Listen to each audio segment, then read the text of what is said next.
Sugar ఉందని మనం ఏ టెస్టుల ద్వారా తెలుసుకోవచ్చు ముందు తెలుసుకుందాం. షుగర్ ఉందని మనకి బ్లడ్ టెస్ట్ చేస్తారు.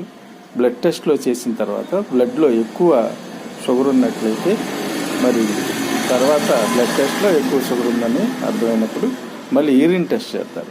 యూరిన్ టెస్ట్లో కూడా షుగర్ ఉంటే అప్పుడు షుగర్ ఉందని నిర్ధారణ చేస్తారు. ఒక బ్లడ్ టెస్ట్ చేసి మరి షుగర్ ఉందని నిర్ధారణ చేయలేరు. ఎందుకంటే బ్లడ్ టెస్ట్ చేయాలి, బ్లడ్ టెస్ట్లో ఎక్కువ ఉండాలి, మళ్ళీ యూరిన్ టెస్ట్లో కూడా షుగర్ ఉండాలి, అప్పుడు షుగర్ ఉందని నిర్ధారణ చేస్తారు. అయితే ఇంకా 2 టెస్టులు ఉండి పరగడుపునే చేసే జీటీటీ అని ఒక టెస్ట్ ఉంది, HbA1c అని ఒక టెస్ట్ ఉంది, HbA1c అని ఒక టెస్ట్ ఉంది.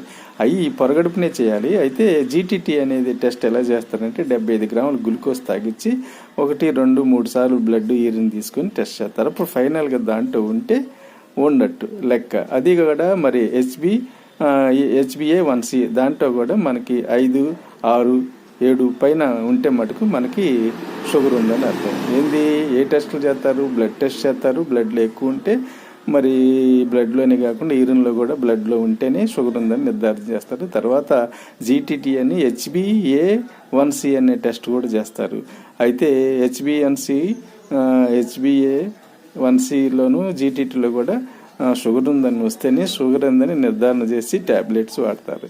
ఇది షుగర్ టెస్ట్ల యొక్క షుగర్ ఉందని ఎట్లా తెలుసుకుంటారంటే ఈ విధంగా తెలుసుకుంటారు. Thank you.